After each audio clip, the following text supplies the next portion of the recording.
고린도전서 10장 12절 13절 말씀 함께 읽습니다.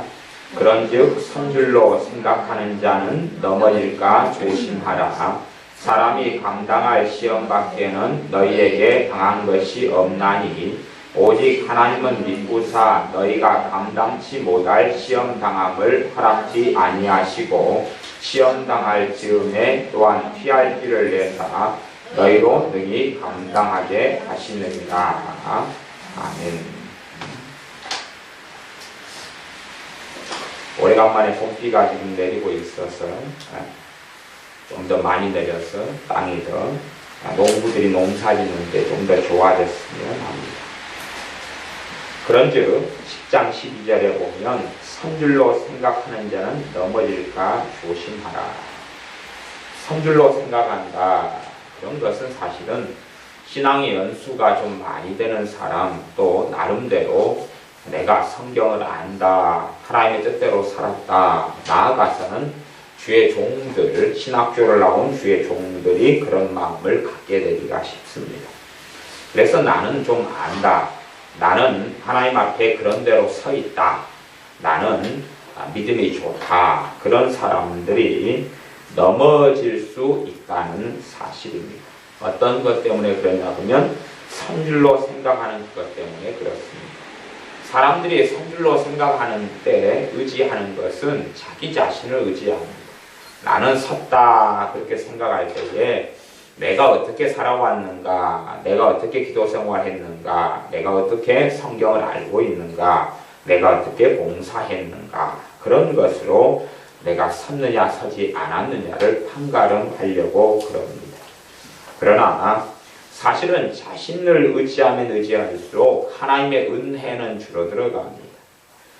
진정으로 그 사람이 겸손케 되고 주님을 의지하는 사람이 되어지면 주님의 십자가의 능력이 역사하고 주님의 은혜가 그 사람의 마음속에 부어져서 주님께서 행하신 일 때문에 평안을 누리고 안식을 누리고 쉼을 누리는 삶을 살게 되어집니다. 그렇기 때문에 어떤 사람이 선줄로 생각하는 그 마음이 교만인데 그것을 통하여서 점점 하나님의 은혜가 사라져가는 일들을 보게 됩니다.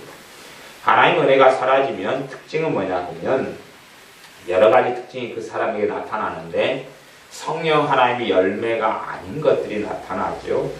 기본적으로는 내가 선줄로 생각했다 그런 사람들은 주변과 다른 교회와 다른 사람들을 볼 때에 저들은 서지 않았다라고 하겠지요. 그것을 판단, 정죄, 헤아림, 비난, 비판이라 그럽니다. 비판, 비난을 하기를 좋아합니다. 어떤 사람들은 새로운 정보를 찾기 위해서 노력합니다. 무서운 일은 어떤 사람, 어떤 단체, 어떤 교회에 대한 정보를 얻으면서 판단하기 아주 빨라진다는 사실입니다. 그래서 정보를 얻으면서 누군가를 판단하고 살아가는 것은 끔찍한 재앙을 초래합니다.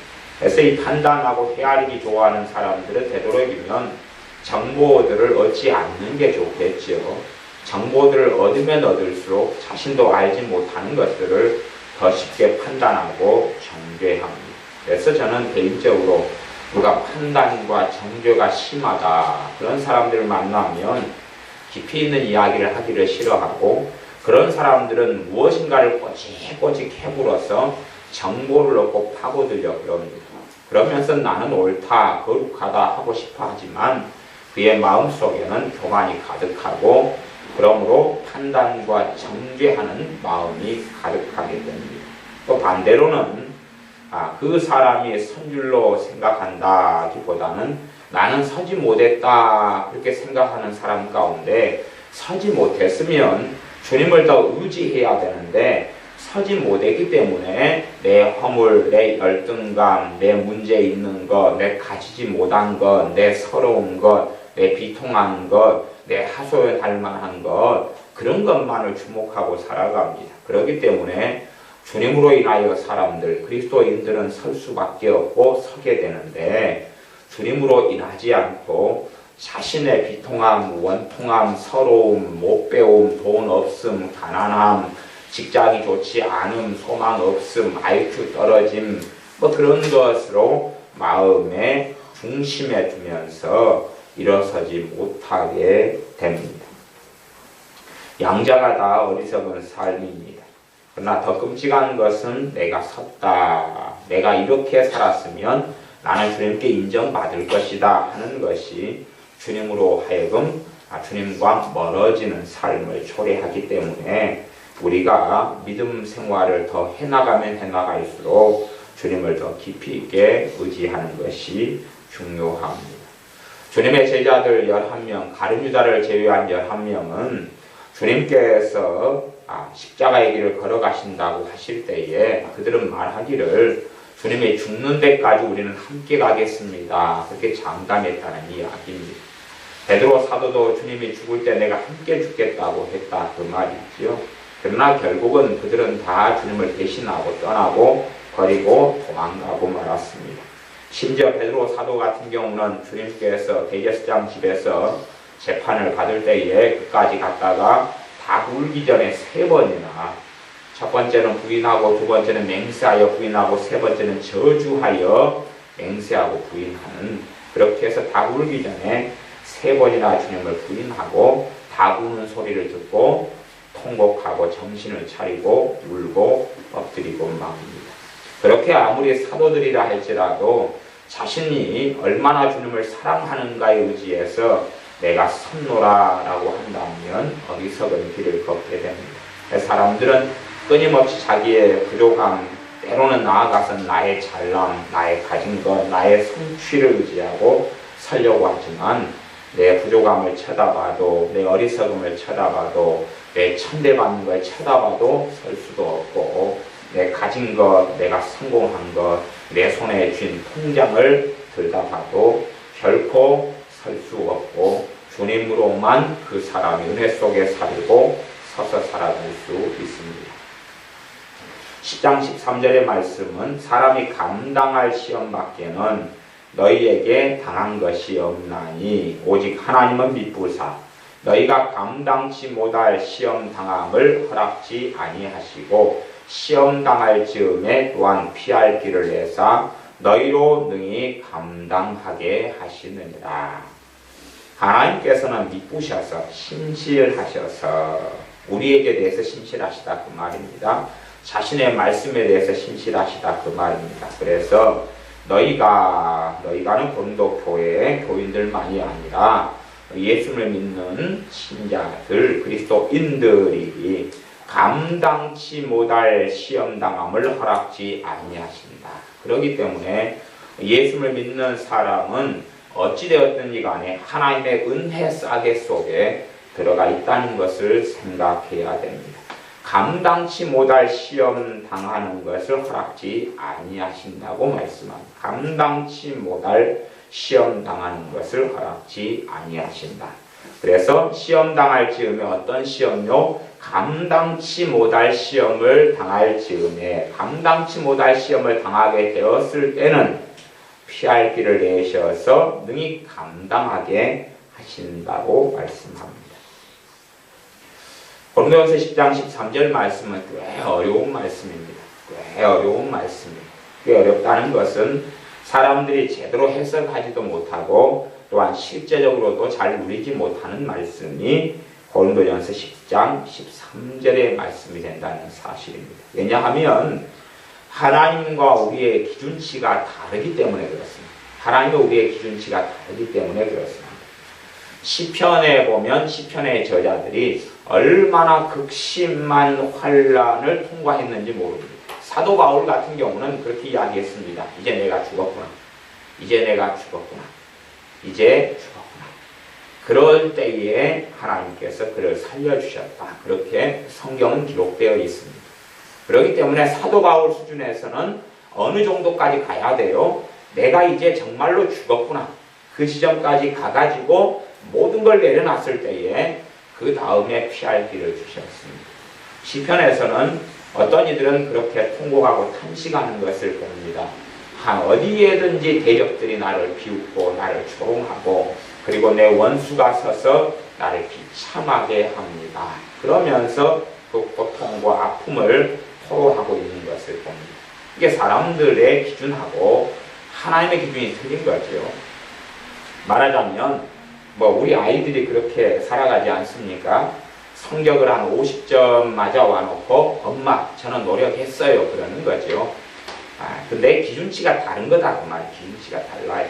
50점 맞아 와서 노력했다 그러면 안 되지요. 왜 안 되냐 그러면 50점 맞기 위해서 노력했을 수는 있어요. 노력했을 수는 있는데 문제는 더 과거의 삶 속에서 더 과거란 이야기는 더 어린 시절에 공부할 때에 노력하지 않은 게 많다 그러면 그걸 초과해서 노력을 해야 되거든요. 어떤 아이가 꾸준히 공부해서 거기에서 노력하는 것하고 어떤 아이가 전혀 공부하지 않고 농땡이를 피우면서 살다가 노력하는 것하고 그것이 똑같으면 안 되죠. 똑같으면서 같은 결과를 얻으려 하면 안 되고 내가 예전에 노력하지 않고 공부하지 않고 살아왔다가 이제 노력하기 시작했다 그러면 과거에 하지 못했던 것까지도 뛰어넘어가지고 해야 된다 그런 말이에요. 그럴 때에 노력했다 그렇게 말할 수 있는 거죠. 그래서 대부분 아이들 같은 경우는 내가 공부했어요. 열심히 했어요. 그렇게 하면서 성적은 뭐냐 그러면 성적은 떨어져요. 엄마 나 열심히 했단 말이에요. 성적은 떨어져요. 등수도 떨어져요. 그러면 내가 열심히 노력했는데 시험이 이번에 어려웠어요. 시험이 어려워도 열심히 했으면 등수는 안 떨어져야 되거든요. 성적은 떨어지고 평균은 떨어질 수 있어요. 시험이 어려웠으니까. 그러나 등수는 올라야 돼요. 열심히 했다면. 내가 공부할 때 딴 애들은 손가락 빨고 있는 게 아니다는 사실이죠. 딴 애들이 공부할 때 나도 공부해야 되고 노력했다는 이야기는 딴 애들이 한 것보다 더 많이 평균 이상으로 더 많이 해야 되는 것을 이야기하는 거죠. 근데 아이들은 하루 종일 노는 것을 기준으로 삼아요. 거기에서 이제 1시간 공부했어요. 그러니까 자신의 기준으로 비춰볼 때 노력했다 그렇게 이야기하는 거예요. 그러나 엄마와 아빠와 자식의 기준치가 틀리다 그 말이에요. 그런 것처럼 우리의 기준치하고 하나님의 기준치가 틀려요. 그래서 우리는 감당치 못할 시험이라고 할 때에 내 입장에서 생각해. 내 입장에 생각해가지고 어느 정도 힘들다 그러면 거기에서 감당치 못하겠다 그리고 폭이 그렇게 가요. 그렇게 폭이 그렇게 가면서 왜 하나님께서는 감당할 시험만 우리에게 허락하신다 그랬는데 나는 감당치 못할 시험을 하나님이 당하게 했냐. 그래서 나는 여기서 포기할란다. 포기할란다를 다른 말로 하면 될 대로 되라. 될 대로 되라. 자포자기죠. 될 대로 되라. 그러면서 하나님께 책임을 떠넘기기를 좋아합니다. 하나님께 책임을 떠넘기기를 좋아하지만 그래서 하나님과 우리가 코드가 안 맞을 때가 아주 많습니다. 전원도 코드가 안 맞으면 이 밥통이나 밥솥이나 어떤 것이라도 코드가 안 맞으면 작동을 하지 않죠. 그것같이 사람들은 감당할 시험이라는 기준을 하나님의 기준이 아니라 자기의 기준으로 봅니다. 자기의 기준. 그래서 쓰러지지 않아야 될 때 쓰러지고 멈추지 않아야 될 때 멈추고 주님을 신뢰해야 될 때 신뢰하지 않게 됩니다. 그렇기 때문에 신약시대 이후로 무수히 많은 사람들이 주님을 배신하며 배반하며 세상으로 떠났습니다. 무수히 많은 사람들이 예수님을 배반하고 배신하고 떠나갔습니다. 과연 그들이 감당할 시험을 당했기 때문에 떠나갔을까요? 감당치 못할 시험을 당했기 때문에 떠나갔을까요? 진실로는 감당할 시험을 당했는데도 떠나갔다 그런 이야기입니다. 그러면서 주님을 배신하고 떠나가며 주님을 부인해서 결국은 지옥으로 떨어진 많은 사람들은 그렇게 생각했을 겁니다. 하나님께서 내가 감당치 못할 시험을 당하게 만드셨다. 그렇기 때문에 나는 하나님을 떠나는 것이 지극히 당연하다. 그렇게 생각했을 것입니다.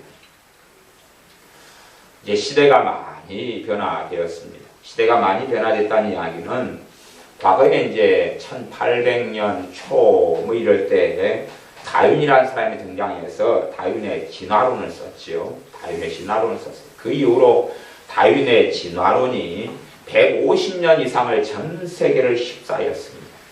그래서 진화론에 의해서 과학적 사고를 한다, 과학적 사고의 핵심은 진화론이다. 그리고 진화론이 전 세계를 휩싸일 때에 지적인 지식과 학구역을 가진 사람은 어떤 생각을 해버렸냐 그러면 정말로 창조라는 것은 하나님께서 이 땅을 창조하셨다는 것이 신화에 불과했다. 학문을 좀 하고 대학을 가고 대학물을 먹고 학문의 물을 먹은 사람은 과학은 하나님의 창조를 인정하지 않는구나 라고 생각했어요. 1800년도 초 중반부터 150년 이상 물론 지금은 이제 과학이 많이 발달해서 대한민국 같이 아직도 과학이 뭔지를 모르는 좀 정신 나간 사람들이 많은 그런 곳을 제외하고 미국같이 용도되고 미국 같은 나라는 하나님의 창조는 인정해도 하나님을 별로 섬기지는 않습니다. 이번 같은 경우도 미국 국회 개원할 때 달라이 라마를 데려다가 기도를 시키고 그랬죠. 달라이 라마를 부른 사람도 국회에 담당 목사가 있는데 담당 목사가 자리를 뜨면서 달라이 라마를 데려다가 나 대신 기도를 해라. 이거 시켜놓고 간 거죠. 그렇게 미국도 종교 다원주의로 이미 흘러가 버렸죠. 그럼에도 불구하고 최소한 과학이 발달하면서는 이 진화론은 신뢰할 만한 게 아니고 진화론은 과학에 근거한 게 아니라 가설에 근거한 그러한 잘못된 논리의 결과라는 것을 인정할 수밖에 없었다. 그 말입니다. 진화론은 어떤 면에서는 돌연변이설에 근거하고 그 다음에 경쟁, 서로 경쟁해서 센 놈이 이긴다 그것이지요. 그런 것에 기반합니다. 실제로는 현미경이 만들어졌다면 다윈이 현미경이 그때 당시에 있었다면 진화론이라는 가설과 학문을 세웠겠느냐 할 때에 그게 가능하지 않은 이야기가 됩니다. 현미경은 여러분이 잘 모르시지만은 몇 가지 현미경이 있습니다. 그 가운데 이제 가장 기본적인 현미경은 광학 현미경이라는 거예요. 광학이라는 것은 빛을 이용해 가지고 현미경을 만드는 거예요. 그것은 깊이 있는 그 사람의 세포까지 다 볼 수가 없어요. 하지만 거기에서 과학이 발달하면서 1900년 중반이 넘어서서 분자라는 것이 발견이 되어져. 전자가 발견돼. 전자가 발견되면서 전자를 통하여 현미경을 만들었는데 이제 그런 현미경을 통해서 전자 현미경이죠. 그걸 통해서 세포의 내밀한 걸 들여다보기 시작했어요. 이제 전에 다윈 같은 사람은 그가 과학에 의지했다 생각해도 당시에는 뭐예요? 사람의 세포를 볼 수가 없어요. 사람 안에 흘러가는 걸 볼 수가 없어요. 옛날에 히포크라테스 같은 사람이 생물학에서 거의 원조처럼 히포크라테스나 아리스토텔레스나 이런 사람들이 굉장한 관찰과 연구를 많이 했던 사람이에요. 수천여 년의 사람인데 이런 사람들의 입장에서 눈에 보이는 것만 관찰할 수밖에 없었는데 놈의 심장을 관찰할 수 있었느냐 그 말이에요. 못하는 거예요. 추론할 수밖에 없는 거예요. 심장이 도대체 어떻게 할까? 심장이 무엇을 할까? 그래서 옛날 사람들은 그 잘못된 생각과 잘못된 가설들을 세웠어요. 결국 심장이 하는 일을 하려면 이제 사람을 해부해야 되고 심장을 가지고 해부해야 돼도 눈에 다 보이지가 않아요. 그러니까 이 피라는 것을 현미경을 통해서 관찰하고 봐야 되는데 현미경이 발달하기 전까지 단지 광학 현미경, 빛으로 의하여 보는 현미경 정도 가지고는 전자 현미경이 아닌 경우는 사실은 그렇게 제대로 볼 수가 없었지요. 그래서 실제로 다윈 같은 사람은 그렇게 생각했어요. 사람의 존재, 이 사람의 몸이나 식물이나 동물의 몸 같은 경우는 정말 단순하다고 생각했어요.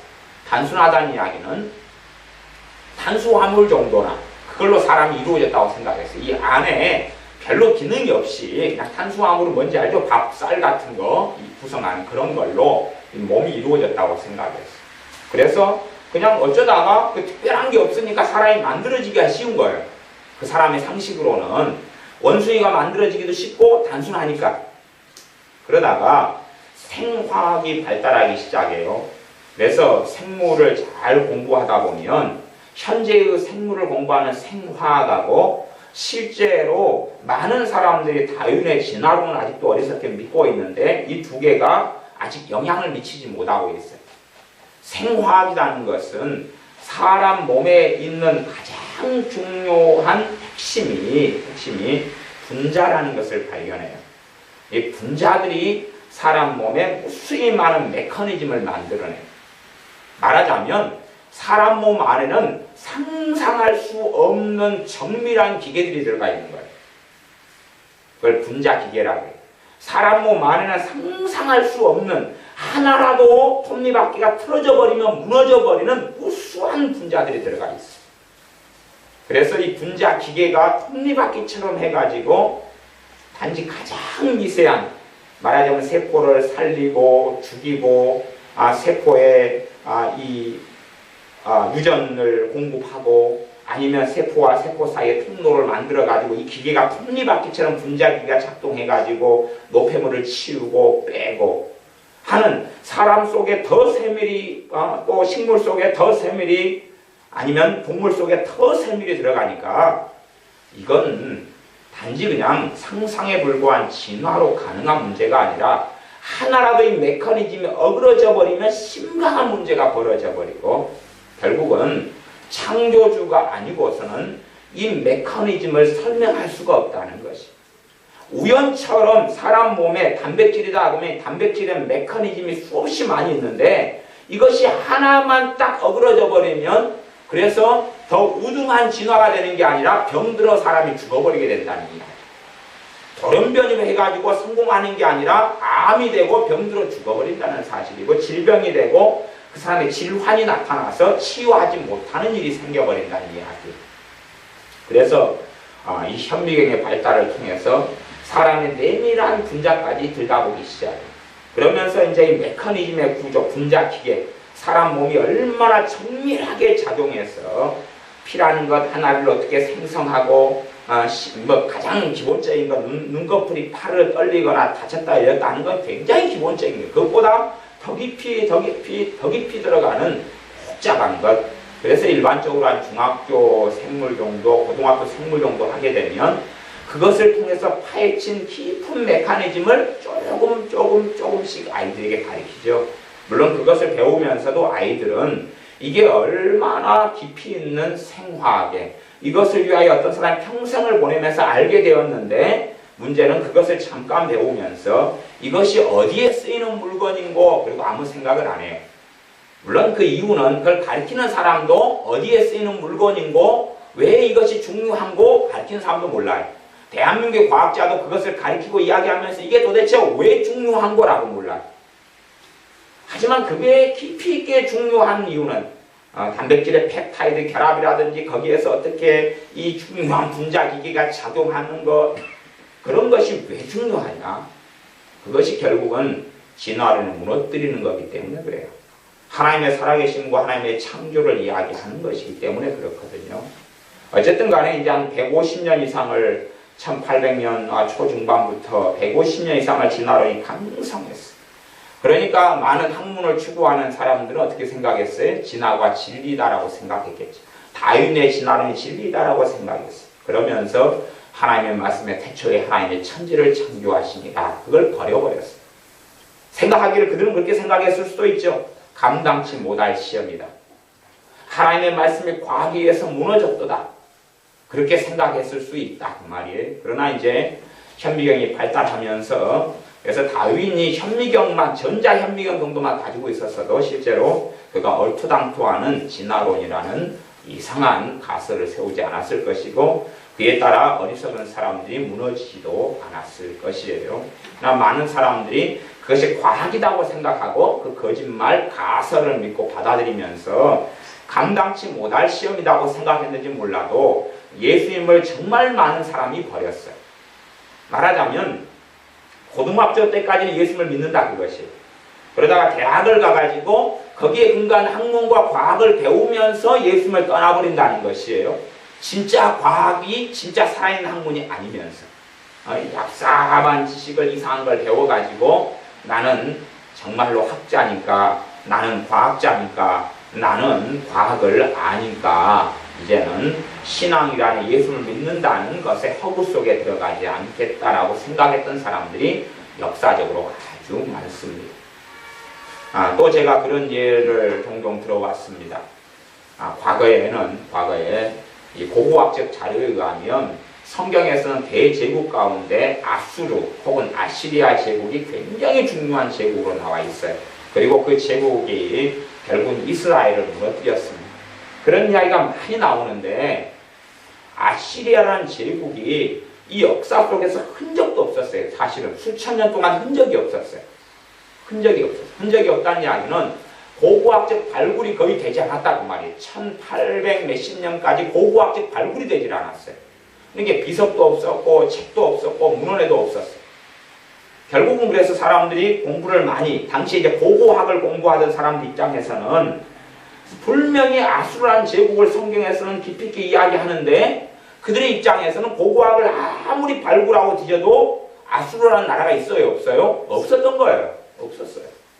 그러니까 그들의 입장에서는 우리는 고고학자인데 말하자면 인디아나 존스 그렇게 고고학자인데 하나님은 성경은 아수르를 이야기하지만 아수르는 없다. 아수르가 제국이었다고 나오는데 그 대제국이 흔적도 없다. 그러니 성경은 거짓말이다. 라고 주님을 떠났던 고고학자들, 주님을 떠났던 학문을 깊이 있게 했던 사람들이 많이 있어 왔습니다. 그리고 이제 그들이 떠나가지고 예수는 부인한 채로 늙어 죽어서 지옥으로 떨어졌어요. 그 다음에 1800년도 후반, 1900년도 초 이렇게 걸쳐가지고 갑자기 아수르에 대한 고고학적 발굴이 확 터져버리기 시작했어요. 갑자기. 그러니까 말하자면 아수르한 나라가 거의 BC 한 600년 이럴 때까지 왕성했다가 무너졌어요. 그 다음에 거의 2500년까지 흔적이 없었다 그 말이에요. 2500년까지 자료가 없고 문헌이 없다가 갑자기 그냥 발굴되고 나타나고 드러나고 비석이 나타나고 문헌이 나타나고 하면 숨겨놨던 것이 팍 터져버렸어요. 그러니까 그 전에 나름대로 과학을 공부했다 하는 사람들이 결국은 다 주님을 부인하고 떠나고 말았지. 그러다가 이제 아수르한 정체가 드러나고 발굴되었어요. 물론 그래서 성경에 있는 게 사실이구나 그래도 그것 때문에 주님께 돌아오지는 않지요. 그것 때문에 돌아오지는 않았어요. 그러한 비슷한 일들이 굉장히 많이 있습니다. 성경은 공룡 이야기로 가득 차 있습니다. 욥기 같은 경우에 보면 공룡과 욥이 공존했던 시대예요. 욥과 공룡이 공존했어요. 그러니까 욥기 안에는 공룡 이야기를 하나님이 욥에게 많이 하셔요. 이와 야간 같은 공룡 이야기를 많이 해요. 물론 우리나라 성경에는 번역할 때에 그때 당시까지는 번역할 때가 일단은 1800년도 후반부터 1900년도 초까지 번역한 걸 참조로 해가지고 1930년도 정도에 성경을 이제 개역 성경으로 완성을 지었거든요. 그때 정도 되니까 공룡이라는 게 그때까지는 별로 그렇게 드러났어요? 안 드러났어요? 안 드러났어요. 그때까지는 미지의 세계였어요. 공룡은 미지의 세계였어요. 미지의 세계가 공룡의 세계였어요.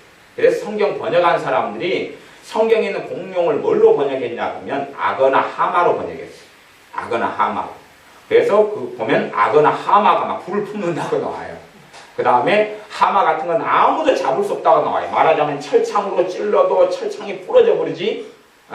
근데 그걸 이제 하마라고 해놓은 거예요. 번역한 사람들이. 악어라고 해놓고. 하지만 당연히 그 공룡이죠. 그래서 공룡에 대한 이야기를 하나님께서 하시면서 내가 이 공룡을 만들었는데 근데 너는 무엇이 간데 그렇게 건방지고 교만하느냐 라고 하나님께서 욥에게 말씀하셨죠. 그런 이야기를 쭉 해요. 그러나 어리석은 사람들은 진화론에 근거하는 어리석은 것 때문에 공룡은 사람 전에 수백만 년 전에 있었다라는 거짓말을 해오죠. 그리고 사실은 이제 1900년 한 중반 이후로는 뭐가 또 터져나오기 시작했냐 그러면 공룡과 사람이 동시대에 존재했다는 자료들이 터져나오기 시작했어요. 동시대라는 이야기는 공룡 발자국하고 사람 발자국이 같이 찍혀 있어요. 이게 말하자면 공룡이 앞서갔고 그 뒤에 사람이 창 들고 공룡 잡아먹으려고 쫓아갔을 수도 있겠죠. 그래가지고 발자국 두 개 연대조사 해봤더니 발자국이 동일 시점인 거예요.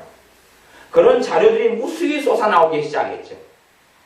그렇게 했지만은 사람들은 거짓말을 믿기를 좋아하죠. 자신의 뜻대로 살기를 좋아하고 하나님 앞에 엎드리기는 원치 아니하죠. 그러나 이제 그래서 성경에 있는 공룡 이야기를 인정하지 못하다가 성경에 있는 공룡의 이야기가 그 진실성을 밝히고 있는 다음에 고고학적인 자료로 아이들이 쉽게 아는 거 티아로사우루스 뭐 사우루스 어쩌고 저쩌고가 이제 막 튀어나오기 시작했죠. 그렇게 하지만 그들은 과거에 주님을 떠날 때는 멋대로 생각하고 떠났지만 돌아오지는 않는다는 이야기. 물론 그렇게 된 다음에 그들이 떠난 다음에 다 죽어버린 다음에야 진실이 드러난 경우도 많이 있어 왔던 것이 성경의 역사적인 흐름이었어요. 물론 지금도 성경에 있는 내용대로 공룡과 사람이 동시대에 존재했다는 것을 인정하지 못하고 알지 못하는 어리석은 사람들도 많이 있습니다. 제가 이제 지구과학을 좀 저는 공부를 좀 했던 사람이에요. 지구과학을 고등학교 때도 많이 공부했고, 그래 지구과학 같은 경우는 제가 100 만점 맞은 사람인데, 그래 그 다음에 지구과학 같은 데에 관심을 좀 많이 가지고 있어 왔죠. 지구과학 같은 데로 하자면 지층이 중요해요. 지층. 뭐 캄보리아 때 뭐 이런 지층들이 있어요. 땅속을 타고 들어간 지층들이 있어요. 그래서 저 아래에 있는 지층은 굉장히 오래된 거겠죠. 그 다음에 그 위에는 좀 더 시간이 흘러가면 지층이 쌓인다고 봐요. 단층들이 그렇게 쌓인다고 보는데, 하지만 실제로 보면 그 지층을 그래서 이 한 지층마다 시간 연대가 얼마다, 백악기가 연도가 얼마다라고 주장하지만 그걸 뒤집어 엎어놓고 보면 이것하고의 저 밑에 있는 것이 더 심생돼, 더 가까운 근거리에 만들어진 지층되고, 저 밑바닥에 있는 게 중간에 있는 것이 중간 타임을 가지는 것도 있지만 때로는 더 근대 것도 있고 더 오래된 것도 있고, 그 다음 위에 껍데기 가까운 쪽에 있는 것이 더 오래된 것이 있고, 이런 것이 이제 들쑥날쑥해버려요. 말하자면 대지각 변동에 의해서 만들어진 것이지 한순간에 막 수천만 년, 수백만 년, 수억만 년에 쌓여가지고 만들어진 게 아니라는 것을 지침대가 그냥 증거해버려요. 그러나 그거에 대해서 깊이 있게 공부하지 않는 사람들, 또 하나님을 인정하기 싫어하는 사람들은 그런 걸 받아들이기 싫어하죠. 그래서 그냥 자기가 배웠던 거짓말만 암송하고 외울 뿐이죠. 지금 현재 지층대에서 무슨 일이 벌어졌는지 더 지금 발전한 과학에 의해서 더 조사하고 있잖아요. 정밀하게 조사하고 있잖아요. 그거에 대해서는 증거를 얻으려고 하질 않아요. 살펴보려고 하질 않아요. 그리고 자신들이 주장하는 게 얼마나 틀렸고 어리석었다는 것을 확인하려 하지 않아요. 왜? 사람들은 자기가 믿고 싶은 것에서 그런 것만 받아들이고 그리고 살기를 좋아하기 때문에 그렇습니다. 그래서 이런 지층대를 통해서 진화론이 주장되고 거짓말이 주장될 때도 사람들이 지구과학 같은 그런 걸 공부하는 사람들은 이게 진실이고 진리구나 생각하고 하나님을 많이 떠났지. 떠나고 이제 지금에야 비로소, 지금에란 이야기는 저 20km 떨어진 것을 위에 전파 같은 걸 쏴가지고도 알 수 있는 이제 과학의 시대가 돼버렸잖아요. 그 전에는 삽 들고 파야 되잖아요. 파가지고 저 밑에 20km, 30km까지 파 들어가야지 알 수 있는 걸. 그러니까 그때는 가설만 세울 수밖에 없었던 거지요. 500m 밑에 있는 지하수도 파내기도 힘든 기술을 가진 시대인데 다 가설만 세우고 주장했던 것이에요. 그걸 진리처럼 생각했는데 지금은 과학이 너무 발달해가지고 저 밑에 있는 것까지 전파를 쏴가지고 알아맞혀버려요. 그런 시대가 되니까 진실이 이제 드러나거든요. 오히려 성경에 있는 진실이 드러나고 진리가 드러나고 말아요. 전 세계적으로 노아 때 홍수가 있었다는 사실이 드러나고 말아버려요. 드러나고 말아버려요. 그러나 사람들은 이 사실은 인정하기 싫어하죠. 그러면서 그것을 빙하기의 시대라고 거짓말하면서 그 아이들이 즐겨보는 만화 있잖아요. 빙하 타고 찾아온 둘리 그런 것만 이제 믿기를 좋아하는 그런 게 되겠습니다. 그러니까 사람들은요, 감당치 못할 시험을 당하기보다는 자신이 믿고 싶은 걸 추구하면서 스스로 무너지는 길이 대부분이에요. 대부분이지. 하나님께서는 명백하게 고린도전서 10장 13절에 사람이 감당할 시험 밖에는, 감당할 시험이 아니고서는 하나님께서 당하게 하지 않도록 하나님의 자녀를 보호하신다라고 말씀합니다. 물론 사람들은 거기에서 스스로 무너지고 스스로 좌절하고 스스로 실패하고 그렇게 해서 하나님을 떠나 왔었다는 것이 역사적 사실이다 그랬습니다. 많은 사람들이 좌우를 둘러봐도 도무지 길이 없다. 좌우를 둘러봐도 도무지 길이 없다. 답이 없다. 피할 길이 없다. 불가능하다. 사실은 그때가 정말로 하나님을 신뢰하고 의지하고 엎드릴 때가 그때거든요. 하나님의 살아계심을 체험할 때가 그때거든. 내 인간적인 모든 방법을 멈춰버릴 수밖에 없는 때가 그때거든요. 그러나 사람들은 그렇게 하지 않고 좌우 앞뒤를 보니 피할 길이 없다. 거기에서 절망하기를 원하고 거기에서 하나님을 정말 신뢰하고 의지하기보다는 하나님께 원망하고 불평하고 절망하고 낙심하고 좌절하고 슬퍼하고 우는 길을 선택합니다. 실제로 인생사 속에 보면 고난과 어려움과 환난을 당한 사람들이 조금 지나면 또 환난과 절망을 또 당합니다.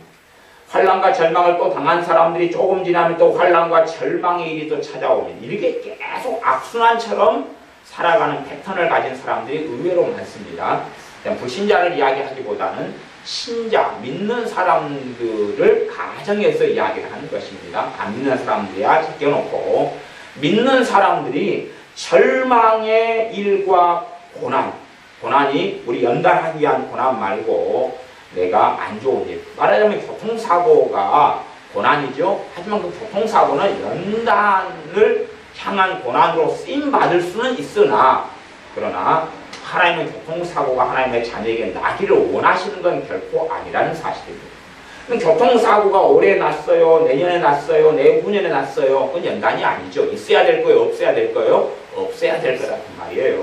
근데 교통사고가 나고 또 다른 사고가 나고 또 다른 문제가 터지고 또 다른 문제가 터지고 문제가 터지고 그래요.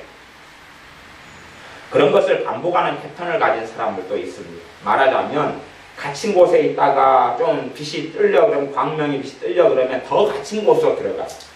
그러다가 또 피할 길이 생겼는데 들어가니까 더 꿈턱으로 들어가고 그런 삶을 사는 사람들도 의외로 많이 있습니다.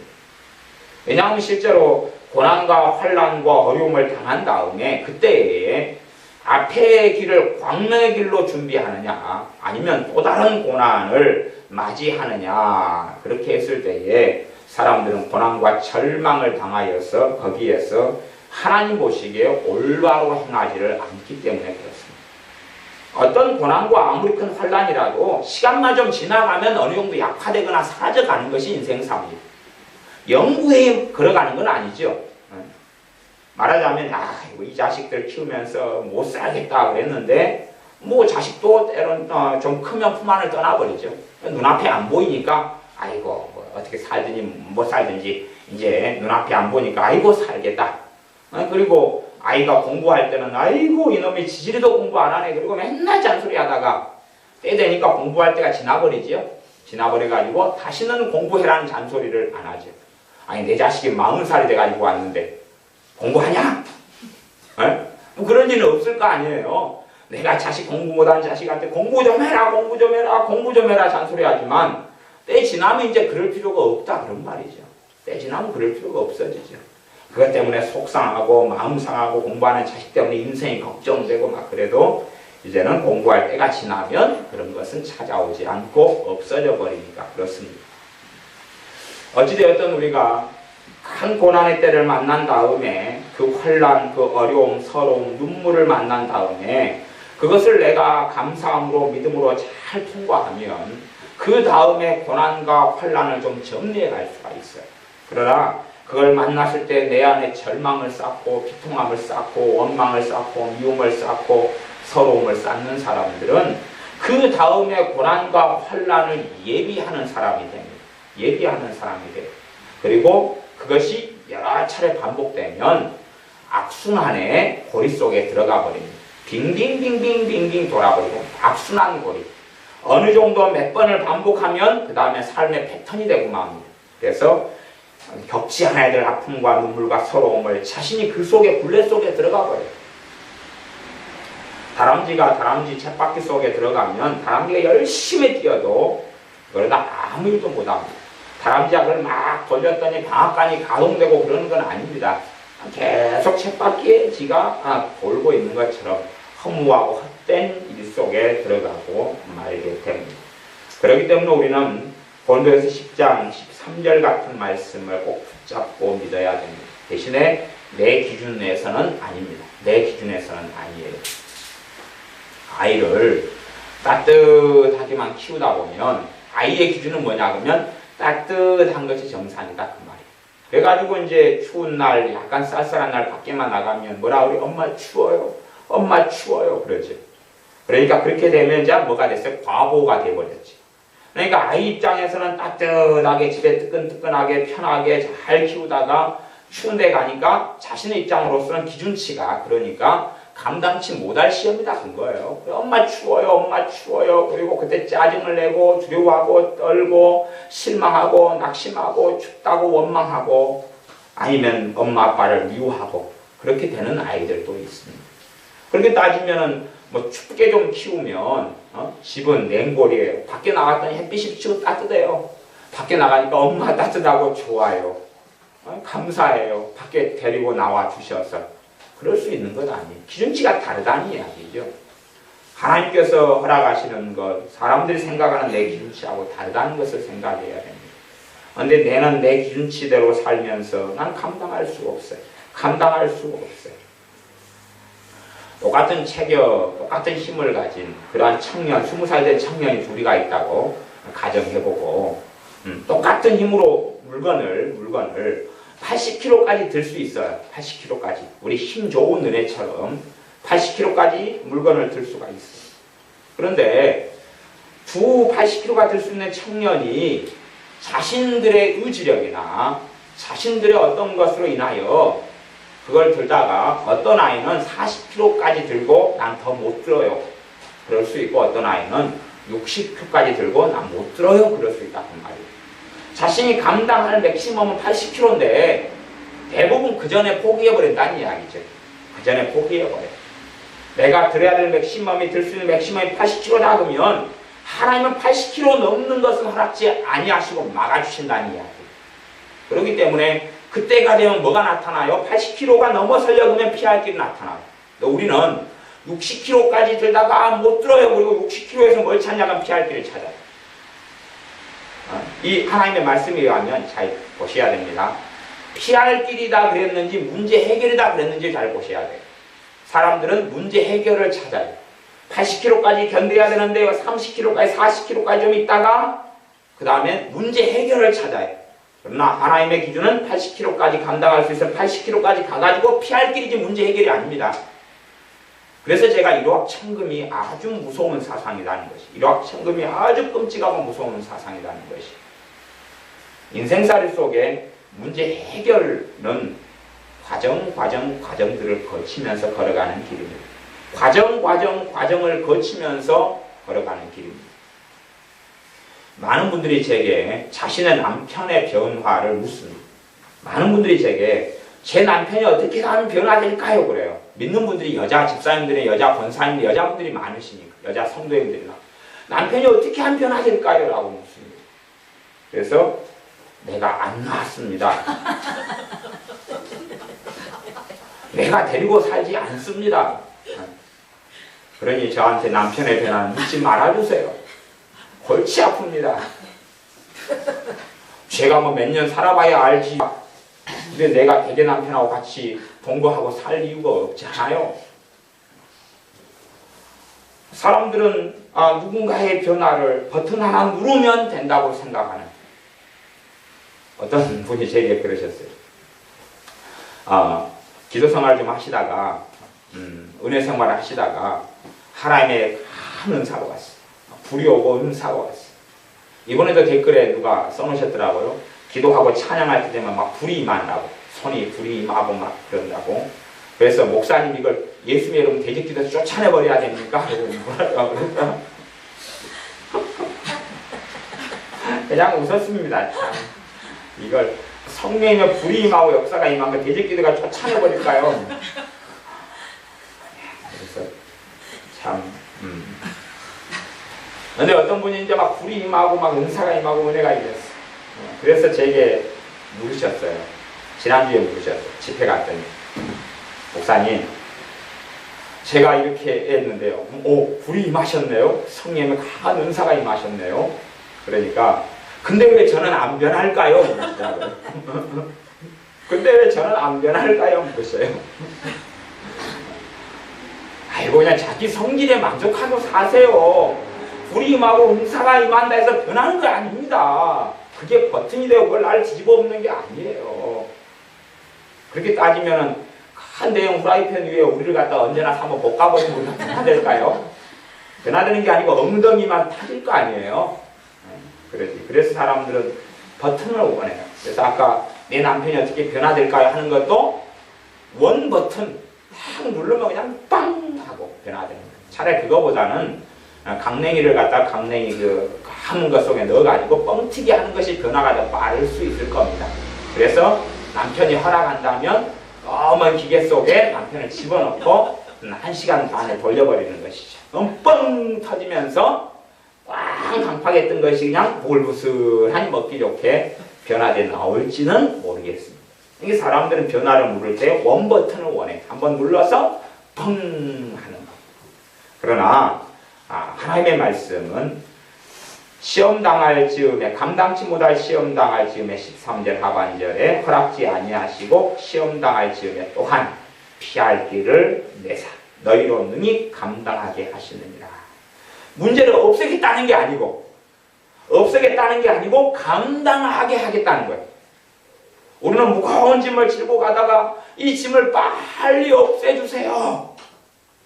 그래서 이제 감당이 안 돼 80kg를 들고 가다가 80kg로 5분은 걸어갈 수 있는데 5분 넘어가면 팩 꼬꾸라지거든요. 그렇게 해서 5분을 80kg를 뒤뚱뒤뚱 걸어가가지고 넘어지면 못하겠다 그러는데 누가 나타나서 20kg를 들어주는 거야. 그럼 60kg니까 아이고 좀 버틸만 하네. 그런 이야기를 성경이 하고 있는 거예요. 근데 우리는 80kg를 짊어지고 가다가 이걸 다 홀가분하게 다 치워주세요 라고 이야기한다 그 말이에요. 자식이나 남편이나 아내나 돈이나 물질이나 직장이나 직업이나 그냥 사람들은 홀가분하게 다 털어버리고 싶어요. 다 털어버리고 싶어요. 그것은 이불 털 때나 쓰시면 좋아요. 다 털어버리고 싶어요. 털다가 성질 난다 이불까지 집어 던져버리시더라고요. 어떤 분이 아파트 11층에 사시는데 아파트에서 이불을 막 털다 보니까 성질 나는 거예요. 왜냐하면 남편이 결혼생활 10년 동안에 이불을 한 번 안 겠어요. 열받잖아요. 털다가 밖에 떨어뜨려 쳐버렸어요. 그래서 11층에서 이불이 뚝 떨어졌어요. 아이 나 짜증나.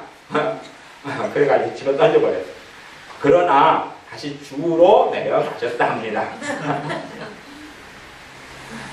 우리가 다 털어버리고 싶어. 털어버리고 싶은데 그러나 털어버려야 될 문제가 아니라 감당하고 가야 돼요. 그러나 감당할 능력과 힘을 주셔요. 감당치 못할 때는 짐을 좀 덜어주시죠. 때가 되면 때가 어디까지 가야 돼? 맥시멈까지 가야 되고 나아가서 주님 앞에 하나님 앞에 엎드려야 돼요. 그냥 자동으로 해결되는 문제가 아니고 자동으로 내가 그냥 원망하고 불평하고 저주하고 한탄하고 나의 인생을 저주하고 사는데 때가 되면 하나님께서 치워주는 게 아니란 말이에요. 하나님께 때가 되면 80kg 무겁네 20kg 내가 들어줄게 그러는 게 아니에요. 그런 사람 80kg 짊어지고 가다가 5분 지난 다음에 확 꼬꾸라져가지고 꼬꾸라졌더니 또 무릎까지 다쳐가지고 80kg 놔두고 병원에 입원했다가 나왔더니 또 80kg를 또 짊어지고 또 가야지 5분 걸어갔다 또 확 꼬꾸라지고 그 다음에 또 양쪽 무릎이 다쳐가지고 입원해가지고 돈 500만 원 들이댔다가 보험도 안 들어놨는데 그러다가 또 나와가지고 또 짊어지고 또 가야 된다 그 말이에요. 그러니까 얼마나 어리석은 길을 걷느냐 그런 이야기지요. 그래서 내가 짊어지고 가다가 절망하고 한탄하기보다는 그런 감당치 못할 짐들을 만났을 때 우리가 첫째는 인내하는 게 필요하고 두 번째는 거기에서 주는 의지하고 엎드리는 게 필요해요. 그럴 때 이 짐들을 좀 덜어내 주시고 또한 피할 길을 주신다 그 말입니다. 그래서 감당할 만하게 하셔요. 감당할 만하게 하셔요. 사람들은 홀가분하게 사는 것이 정말 좋은 거라고 생각합니다. 환상을 꿈꾸면서 뭘 기대하냐면 돈만 좀 벌면 여행만 주구장창 돌아다녀야죠. 돈만 좀 벌면 이리 여행 가고 저리 여행 가고 저리 여행 가고 그런 황홀한 삶을 살아야지. 여행처럼 허무한 게 없습니다. 여행처럼 허무한 게 없어요. 이 아이들 같은 경우는 놀이공원 같은 데 가서 맨날 빙빙빙 돌면서 꿈을 꿉니다. 하지만 그것도 굉장히 허무한 거예요. 자신은 허무하지 않다고 생각하죠. 왜 그러냐 그러면 아이가 누구 돈으로 놀이공원 가죠? 수학여행 때? 부모 돈으로 가지. 그러니까 자기는 허무하지 않다고 생각해. 그래서 정확하게 말씀하셔야 돼. 네 돈으로 가. 네 돈으로 가. 네 돈 모아서 가. 네 돈 모아서 수학여행 가. 그러면 정말 허무한 걸 느끼게 됩니다. 왜? 돈을 모았어요. 1년을 용돈을 모았어요. 아니면 외상으로 일단 긁으라 그랬어요. 언제 받으면 되니까요? 추석도 오고 구정명절도 오니까. 그 다음에 외상 긁어놓은 건 생일 때 만원 줄 걸 수고하면 되니까 외상 긁어놓으라고 그랬어요. 생일 케이크 25,000원 들 거 긁어놔가지고 그때 생일 케이크 대신에 외상 갚으면 되니까 긁어놓으라고 그랬어요. 신부름 주구장창 시키세요. 한번 신부름한테 100원, 200원, 500원 해가지고 그걸로 깎아나가는 거예요. 그렇게 해서 자기가 1년 동안 그렇게 심부름 다니고 외상 긁어가지고 외상값 갚아나가고 그렇게 해가지고 20만원 돼서 놀이공원 갔는데 그거 하나 타려고 1시간 반 기다리고 2시간 반 기다리고 지돈 되어가지고 이제 그래가 갔다 오니까 다시는 안 갈래요. 엄마 아빠 뭐예요? 허무하지요. 왜 안 허무하냐고 지돈으로 안 가니까. 지는 절대 수고하지 않은 지 엄마, 지 아빠가 수고한 돈으로 가니까 또 가고 싶다. 언제 또 가냐 그러죠. 지 돈으로 가라 그러세요. 얼마나 인생이 허무한지를 알게 될 테니까. 그러니까 아주 못된 이런 인생과 길을 걷는 것이. 그래서 지 돈으로 안 가는 큰 거. 제주도 수학여행 간다. 지 돈으로 가라 그러세요. 아니면 3년 예상 긁으라 그랬어요. 3년. 갖고 확 그냥 뒹굴게 해가지고 갚게 만들어야 돼. 지 돈으로 안 가니까 수학여행 제주도로 간 다음에 뿅 가가지고 이제 해외여행 가야 되겠다. 누구 돈으로 가고 싶어요? 엄마 아빠 돈이나 또 눈먼 돈으로 가고 싶어 하는 거죠. 그렇게 사니까 인생이 얼마나 허무하지 않다고 생각하지만 그러나 여행 다니고 뭐 그렇게 살아가는 인생은 허무한 인생입니다. 우리가 한 걸음 한 걸음 살아가면서 우리에게 주어진 환경 속에 성취하고 살아가는 것. 아이들은 이상한 판타지 꿈을 꾸지만 어른도 꿈을 꾸지만 그게 아니라 내가 주님과 함께 한 걸음 한 걸음 걸어가는 게 우리의 꿈입니다. 주님께서 인도하시는 걸 내가 걷는 게 우리의 꿈이 되어져야 됩니다. 사람들 만나보면 꼭 믿음 좋다는 사람들이 함정에 걸려 들어가는 일들이 있습니다. 어떤 함정이냐 보면 그렇더라고요. 좀 믿음 좋다는 사람들은 이 마음이 좀 순수해요. 순수하다는 이야기는 주님을 위해 살고 싶다. 일단 그 마음을 가지고 있어요. 근데 그런 사람 중에서 함정에 꽤 많이 걸려 들어가더라고요. 어떤 함정이냐 하면 자기 마음이 동기가 순수해. 동기가 순수하니까 하나님이 기뻐할 거라고 생각해요. 동기가 순수하니까 하나님께서 축복하실 거라고 생각해요. 뻥입니다. 동기가 순수해도 아무 필요 없습니다. 동기가 안 순수하고 불순한 것보다는 100배는 낫겠지만 동기가 순수하다고 하나님이 복 주시거나 하나님이 기뻐하시는 건 절대 아닙니다. 동기가 순수해. 순수하다 그래서 내가 선택하고 내가 마음대로 판단하고 내가 결정하는 길에 하나님은 찬성하지 않는다는 이야기입니다. 동기가 순수하다 해서 그러는 건 아니에요. 어떨 때는 내가 동기가 순수한 걸 떠나서 그 사람이 동기가 순수하다는 건 사실은 그런 거예요. 자기가 하고 싶은 거, 자기가 선택하고 싶은 거, 자기가 살고 싶은 그 부분에서만 자기 고집과 아집과 독선을 꺾지 않는 그 부분에서만 순수한 동기를 가지고 있는 거죠. 하기 싫은 걸 시키면 그때는 동기가 안 순수해지고 열받지요. 라면을 끓여 먹는데 내가 끓여 먹을 라면이 50개, 100개가 쌓여있다 그러면 순수한 동기로 라면을 끓여 먹지. 그러나 딴 사람은 2개, 3개 끓여 먹을 수 있는데 나는 반 개만 끓여 먹으라 그러면 누가 동기가 순수해지겠냐 그런 말이에요. 그런 것처럼 자신은 동기가 순수하다고 생각하지만 지가 하고 싶은 것, 자기가 살고 싶은 것, 그리고 자기가 선택한 것, 자기 아집과 독선과 고집을 꺾지 않는 것, 거기에서는 동기가 순수하다고 생각하고 내가 동기가 순수하니까 내가 하는 일을 하나님이 기뻐하실 걸, 내가 동기가 순수하니까 하나님은 내 길에 축복하실 걸 라고 생각하는데 그런 게 아니라 요한계시록의 말씀에 의하면 어린 양이 어디로 인도하든지 따라가는 자를 하나님이 찾는다고 말씀합니다. 우리 주 예수님께서 인도하는 곳으로 따라가야 되는데 주님이 인도하시는 곳이 내가 싫을 때도 있고 내가 원치 않을 때도 있다는 사실입니다. 그래서 주님께서는 베드로 사도에게 말씀하시길 너가 젊어서는 너 마음대로 너가 돌아다녔거니와 늙어서는 너 손을 묶어가지고 너 몸을 묶어가지고 너가 원치 않는 곳으로 너를 띠띠우고 끌고 가리라 그렇게 말씀했습니다. 베드로 사도가 늙었을 때는 더 성령 충만하고 더 주님을 닮았을 터인데 늙어서는 너가 원치 않는 그곳으로 너를 묶어가지고 끌고 가리라 그렇게 말씀한 것처럼 주님을 따르는 길이 때로는 내가 고집을 꺾지 않아도 될 때도 있지만 어떨 때는 내 고집도 꺾어야 되고 내 자존심도 무너뜨려야 되고 내 아집도 꺾어야 되죠. 내가 동기가 바르다. 그래서 다 옳은 게 되지는 않습니다. 내가 동기가 바르다, 생각이 바르다 해도 다 옳은 게 되지 않습니다. 사도행전에도 사도 바울과 바나바가 동기가 둘 다 달랐지만 대판 싸워서 2차 전도행 때는 갈라서고 맙니다. 동기가 바르지만 또 사도 바울이 동기가 바른 동기, 내 백성 유대인을 위해서는 내가 죽기까지 하겠다. 그래서 예수님만 믿는다면 그리고 예루살렘으로 갔다가 감옥 속에 갇혀서 몇 년 동안 머물러 있게 되기도 합니다.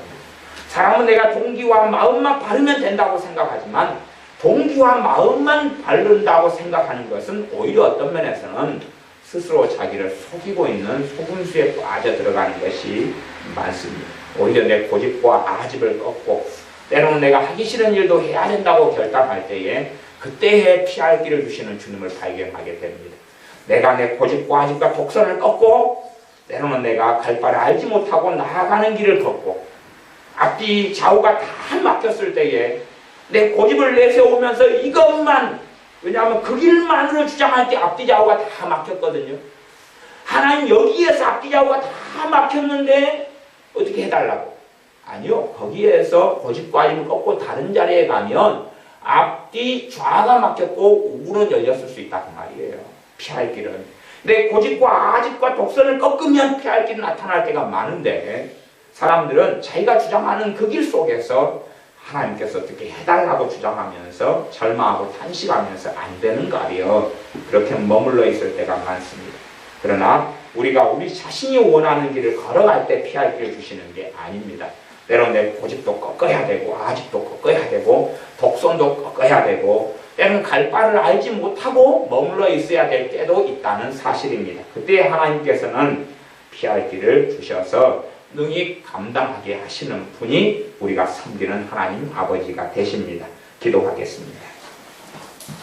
아버지 하나님, 우리의 독성과 아집과 고집으로 우리가 갈 길을 스스로 선택하거나 우리의 오만과 고집을 내세워서 이 길에서 하나님께서 길을 열어달라고 주장하지 않도록 우리를 도와주시옵소서. 우리가 때로는 물러서지 않아야 될 때도 있고 때로는 우리가 내 고집과 아집과 독선을 꺾어야 될 때도 있사오매 무엇보다 우리가 어떠한 어려움과 어떠한 환경 속에서라도 주님을 의지하여 주님을 신뢰하고 찬양할 수 없을 때 찬양하고 기도할 수 없을 때 기도하고 감사할 수 없을 때 감사하고 주님을 신뢰하고 노래할 때에 우리에게 피할 길을 주셔서 능히 감당할 수 있도록 도와주시는 아버지 하나님을 믿고 살아가오매 피할 길을 주셔서 능히 감당케 하시는 하나님과 함께 주님께서 인도하시는 길을 걷는 우리에게 도와주시옵소서.